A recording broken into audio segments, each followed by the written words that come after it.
Have you ever felt strangely on edge around someone who's actually kind to you? Your brain isn't really searching for the truth. It's constantly predicting what happens next based on everything you've already lived through. If your early relationships were unpredictable, critical, or emotionally distant, your mind built its blueprint for love out of that. That blueprint becomes the lens you see every new relationship through, even years later. Here's the tricky part. Normal isn't decided by what's healthy, it's decided by what got repeated the most. The patterns you lived through again and again became the wiring your mind trusts, whether or not they were good for you. So, when someone shows up calm, steady, and consistent, your mind doesn't always relax. It notices the mismatch, and that mismatch can feel like something's wrong, even when nothing actually is. There's a simple reason for that. People tend to prefer what feels familiar, even when the familiar thing isn't good for them. Familiar feels safe to the brain, whether or not it's actually safe for you. That discomfort you feel around healthy love. It doesn't mean the love is wrong. It might just mean your inner map was drawn somewhere very different from where you're standing now. Psychologist John Bowlby described something called an internal working model. Basically, a mental blueprint for relationships, built from your earliest bond with a caregiver.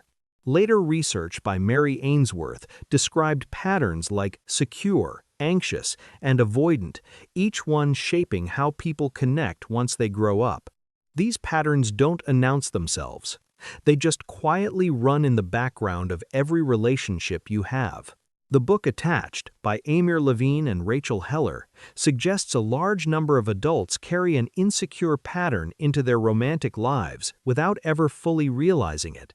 If you learned early on that love takes effort and constant vigilance, a partner who loves you easily can almost feel confusing. Some part of you keeps waiting for the catch. If you learned that closeness eventually leads to disappointment, real intimacy can quietly trigger the urge to create distance. It's not that you don't want love. It's that closeness itself can feel unsafe. None of this means you're broken. It means you adapted to what you were given.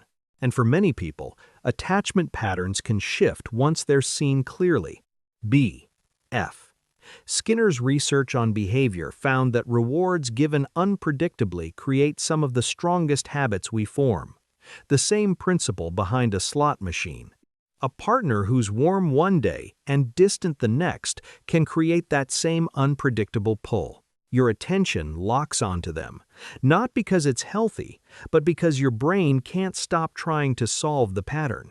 Some research by anthropologist Helen Fisher suggests that romantic uncertainty can activate reward pathways similar to those involved in addiction.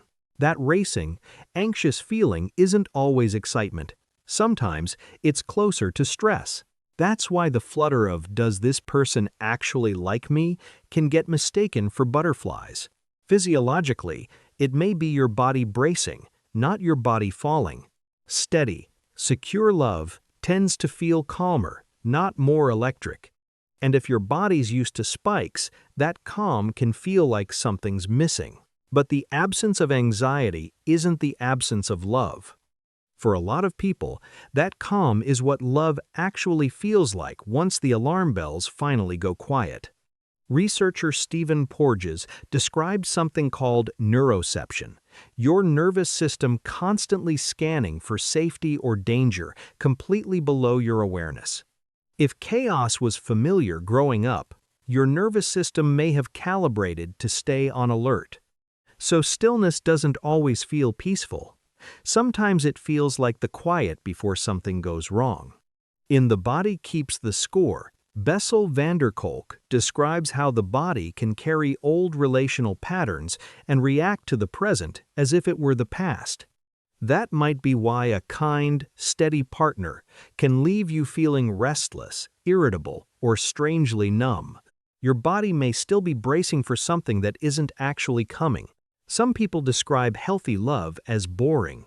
But for some, what they're really feeling may be a nervous system adjusting to less adrenaline than it's used to. The encouraging part is that this can shift over time. Through repeated safe experiences, some researchers describe this process as earning a more secure attachment.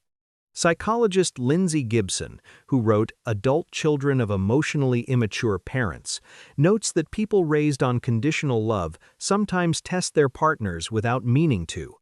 That testing can look like picking a fight during a peaceful stretch or suddenly fixating on a small flaw. Sometimes it shows up as the spark just isn't there anymore, right as things start to feel stable.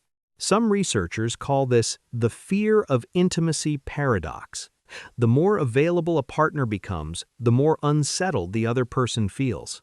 In the book Attached, this pattern is described as deactivation, where someone mentally lists their partner's flaws as a way to justify pulling back. It's less about the partner and more about managing closeness. Some people leave good relationships entirely, then feel a wave of longing afterward. The distance can restore a kind of uncertainty that feels, mistakenly, like passion. Noticing these patterns while they're happening is powerful. These moves tend to lose their grip once you can actually name them. Research on earned secure attachment, associated with Mary Main and colleagues at Berkeley, suggests attachment patterns aren't permanent. They can shift through new relational experiences. A good place to start is naming the discomfort accurately. Instead of, "this feels boring," try, "this feels unfamiliar." That small shift changes how your mind processes it. Try tolerating calm in small doses. Stay present in the peaceful moments instead of manufacturing conflict. And let your nervous system slowly learn that stillness is safe. Therapist Sue Johnson's work on emotionally focused therapy suggests that couples who voice their fears directly instead of acting them out tend to build stronger bonds. Give consistency time. New relational patterns often need repetition before they start to feel like the new normal. Here's a simple way to remember it.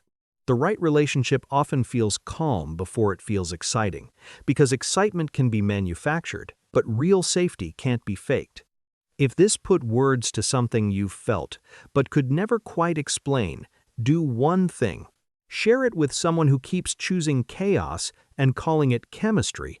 You might be handing them the exact words that change how they understand love. Drop a comment with the moment this clicked for you. A lot of people scroll these comments just looking for proof they're not alone in this. Your story might be the one that reaches someone else. Make sure you're subscribed, because this channel breaks down the psychology of relationships, attachment, and self-worth using real research, not recycled advice. Healthy love might feel unfamiliar today, but unfamiliar is just another word for new, and new is exactly where things start to change.